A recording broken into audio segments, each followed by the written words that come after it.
Next up, I would like to welcome Max from Cloudflare, who's going to be talking about cybersecurity trends in gaming. Good morning, everybody. Thank you so much for being here. My name is Max. I work as a solution engineer at Cloudflare, and that really means that I help customers with all of their technical questions. And I'm here to talk to you about a couple of cybersecurity trends. So in terms of the agenda, I'd like to go through phishing and the persistent threat it poses. I'll give you a couple of security recommendations. I think these are really things that you can apply to any organization that you're part of, and also partially to your personal, let's say, cybersecurity setup. And then we'll have a last section on DDoS, distributed denial of service attacks. And in total, we'll have around 20 minutes together. So I wanted to start with these three games, and I think they have a lot in common. So, for example, they're some of the all-time greatest titles, in my opinion, great series. I personally remember the release of Half-Life 2 quite well. Incredibly, it's been already 20 years at this point. It came out in 2004, so I'm dating myself a little bit here, but that was really magical, and I hope Half-Life 3 is just around the corner. And of course, GTA, it was GTA 2 back in my day, let's say. But unfortunately, aside from being great, they also have something else in common, which is they've all suffered data leaks, right? So in all three cases, source code, the IP of the game itself, was leaked at one point in time. And I think that's incredibly unfortunate because so many people put their hearts into making games. There are very large groups of people that are involved over a long period of time making it work, and then if it leaks, it sort of destroys the release. It is really a catastrophe for the entire organization. Because it takes a village to make a great game, right? So you have a distributed group of people, they're all over the world. You have the developers, the artists, the investors, making it all work. And the data loss we see isn't necessarily always due to malicious intent from the outside, but it's also a negligence and just a lack of awareness of these security best practices. And now that workforces are much more distributed, it's also simply a large challenge to make it work, to make this collaboration safe, even though we're no longer in the same building in many, many cases. And with that, I would like to turn your attention to phishing attacks. I love this little illustration with the phishing hook here. So a phishing attack is really an example of a social engineering attack, right? So basically, the attacker tries to misuse your trust to say, this is a brand that you know, this is a login page that looks familiar, and they want to get credentials to then use them maliciously. And for a little bit of interactivity, I would like to invite you to take out your phones and go check this website here. We'll have about 20 seconds maybe to try it out, or 30 seconds. So this is a project created by security researcher Troy Hunt. And what he does is he collects the leaks that have occurred and that have been published, right? So whenever there was an organization that suffered a leak, it's being aggregated here, and don't worry, this is not in itself a phishing attack. If you just put in your email address, you will find out whether your email was in any of those leaks. And it's, I think, astonishing to see the numbers we see here at the bottom of the screen, how many pages were impacted, and really how many entries were in those databases. And it's really also a testament, as a sort of first recommendation, to never reuse a password, right? So you might have hundreds of online accounts. If you use the same password in multiple of them, if a single one gets leaked, potentially all the other ones are vulnerable. So I hope you got to try out the site and it's not too shocking, but this really affects a lot of people. And so in regards to phishing, we really have multiple different channels and attack vectors that occur here. So email is the most common one, but SMS is also really common. And we have QR codes being abused for phishing as sort of a new vector. And what we see as the result of phishing when it succeeds is that really the accounts are taken over, and IP can be very easily stolen, right? So source code, assets, this kind of thing. But of course also the personally identifiable data for players, which I think if you follow the gaming news is something that we've all seen occur in multiple times. The other part of just stealing data outright is the installation of malware, which then in the end might be used to collect and steal further data. So there's a close link between the two. So Cloudflare itself, obviously is a provider for security solutions, but is also an organization that faces a lot of attacks, right? So people try to break into our systems, and many of the recommendations I'm about to show you are also based on our own experience. But this is an example here of a phishing attack that was based on text messages and launched against the company. And basically, employees were identified, they received these messages with a link in them, and were redirected to this pretty realistic looking page. And the attempt was to steal credentials and break into the system. As I mentioned, what's becoming more important with now the pandemic is over, but it was a time when QR codes were starting to be used much more frequently to get your restaurant items, to check into places, to scan badges. And of course, within emails as well, right? So these tend to be pretty hard to detect in an automatic fashion, but we've seen multiple examples of QR codes being abused here, where people think they go to a trustworthy page, but they're actually redirected to a phishing page. So that's also something to look out for, because it's an angle that attackers have discovered for themselves. And service providers, they often use QR codes to have something simple and fast, but unfortunately, one of the prices they pay is this additional security issue. And really, I think one of the most important messages I would like you to take home is that the vast majority of all cyber incidents we see in the world start with phishing, right? So 91% is the statistic here. So even if further down the line there are other kinds of attacks, the starting point is very often phishing. So this email as a channel is something incredibly important to protect. And the threat is unrelenting, right? We see dramatic growth, even though phishing has been around for 25 years or longer, right? So this is not going away anytime soon. One of the things that we can offer is to effectively filter problematic messages, so to avoid them hitting the inboxes of employees in the first place, right? So to scan those messages, to use the threat intelligence that's available to us. And one aspect or feature that I like is this idea of taking a site and effectively opening it in a safe environment, in a kind of sandbox, something we call remote browser isolation, which you can sort of think of as a remote detonation, right? So for this attack vector of installing malware, it's very nice if you can open problematic sites away from employee machines. As promised, I would like to go through a couple of security recommendations. I think most of them you can very easily apply to your own organizations, and as I said, also for your personal setup. And these are often hard-won lessons that come from the fact that we are being attacked and we need to find ways to protect ourselves.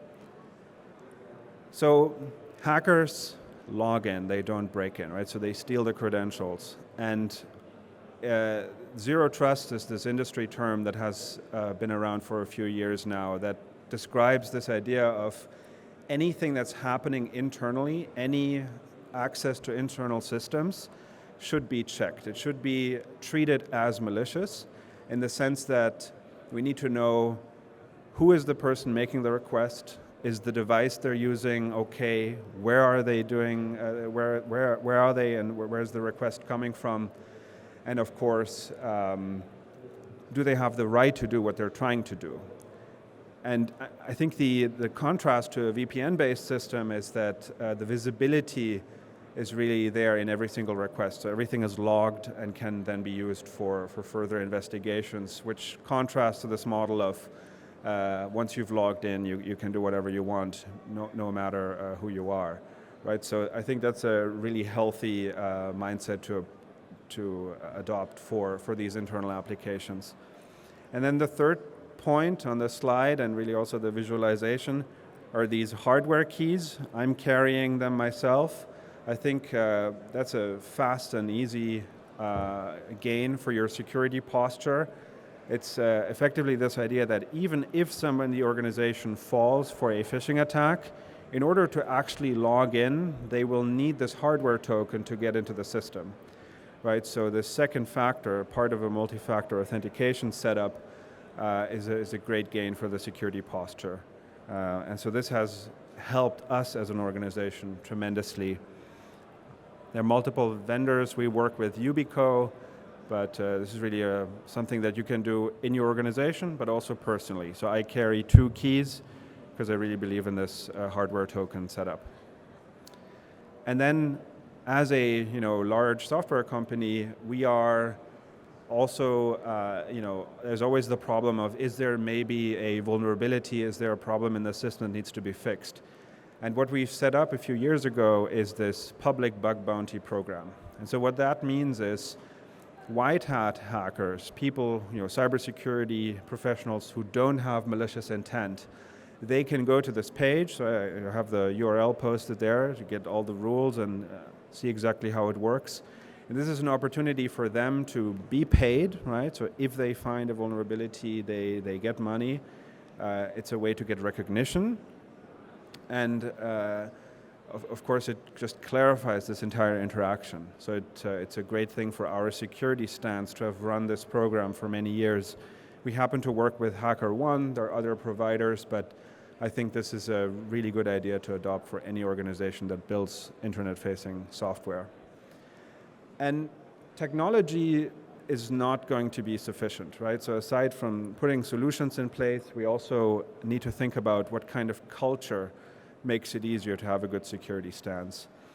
And we internally have this notion of you should always be able to speak up, right? So one of the worst scenarios is something happens, somebody loses their credentials, they click on the wrong link, and then they are afraid that if they talk about it, they will be punished. So that maybe they try to cover their tracks, they try to make it go away. And this is very, very bad because now we have this festering wound that might come back to bite us. So as an organization, I want to encourage you to really let people speak up and say, something happened, I'm sorry, it was, didn't have any malicious intent, but we need to fix this. And then the security team can step in and actually get to work. And that sometimes means that we might see a marketing page, it looks a little bit problematic, but we don't know exactly, is it a cyber attack? Employees ought to be able to report that and have it treated, right? So we encourage everybody to look into this paranoid but blame-free culture. I think that's a big win and not really a technology solution. Okay. Now I wanted to shift gears a little bit and talk about the continuous bane of DDoS attacks. It's a big topic for us. So a DDoS attack is effectively an approach of an attacker to overload a system in order to make it no longer be available for legitimate users. An analogy I always like to use is you imagine you have a pizza restaurant, in 10 minutes it can bake 10 or 15 pizzas. Somebody walks in, orders 2,000 pizzas, the kitchen gets to work, the oven is running, and then after half an hour it turns out, hey, actually this was not a real order. What that implies is a lot of cost was created, right, to make all of these pizzas, but then also all of the legitimate users who were ordering at the same time didn't get served, right? So it's sort of a double price to pay. DDoS attacks are very easy to start. It's really maybe the easiest attack. And we see them as something that keeps growing massively. So in Q1 of 2024 alone, we have defended against 4.5 million DDoS attacks. And you see this distinction between the different layers of the network stack, right? HTTP and the lower level networking stack, right? So if you have any kind of real-time interactive game like a shooter, you probably work with UDP. And really the core message here is incredible growth and incredible volume. On this slide, we can also see a little bit of a distinction that also DNS, which is often underappreciated as a target, also sees a massive amount of DDoS attacks coming in. And DNS, it always sounds a little bit boring because it works in the background, but if DNS doesn't work, nothing works, right? So it really, really has to be protected. On the far left on the screen here, we see the distribution of attacks by industry. And unfortunately, in our experience and using our internal data, we can say that the gaming industry is the most targeted in the most recent poll we've seen. So this is very persistent, and we shouldn't expect it to go away anytime soon. It's a topic for anybody who runs games that are internet-facing. So 2 trends to talk about, to look a little bit into the future. So on the one hand, we have a really, really substantial increase in the volume of DDoS attacks because new techniques are used, and we see the sophistication of those attacks going up. So what I would encourage you to look at here is the jump we see in the growth because of this new approach is really tremendous, right? So almost 800% year-over-year growth. You need very substantial infrastructure to protect against this kind of attack. And it's often IoT devices that get hacked and then run these DDoS attacks in the background. And so, what is your fridge doing at night? Who knows whether it's participating in one of those attacks? A recent campaign against us also shows this, right? So that somebody wanted to take down Cloudflare, and we see this incredible growth because a protocol vulnerability was, abused, and the peak here is 200 million requests per second, right? So this is really incredible. On average, we treat 55 million HTTP requests a second. So these are just astounding numbers. In terms of the sophistication, attackers make use of generative AI and they hide themselves. So it becomes much more difficult to identify who are the attackers and who is working in concert. So that's certainly a trend that happens at the same time. What you can do as an organization is to adopt a negative and positive security model at the same time, meaning you explicitly define what you accept and you also reject a certain amount of traffic, right? So if you don't operate in a given country, you can block the traffic from there. And I can basically promise DDoS is something that will be a topic for every organization, so it's good to be prepared for it and to have runbooks so the team knows how to react the day it happens and to have alerts set up that can tell us when a DDoS attack is occurring. Because as I said, they're incredibly easy to launch, and so we should expect to see more of them in the future. We have set up this website, Cloudflare Radar. It's free, and there's also API access, and I encourage you to look into it. It's a way to see attacks going on and see traffic flows happening. So this is a fun website that we were able to build because of the system we've set up. So on this map here, we see every single blue point is a city where Cloudflare is present, right? So we have these over 300 data centers set up, which gets us very, very close to almost all internet users around the globe. And we treat the attacks where they occur, right? So this is something to build off. And at the very bottom of the screen you see here, we also now have an office presence in Dubai. We treat about 20% of all internet traffic, which gives us this deep visibility and threat intelligence that we share with our customers. And with that, I want to invite you to make Cloudflare part of your team. Please come see us at the booth, We're right over there. And if you want at that link, you can sign up. So thank you so much for your attention, and have a wonderful day. Thank you.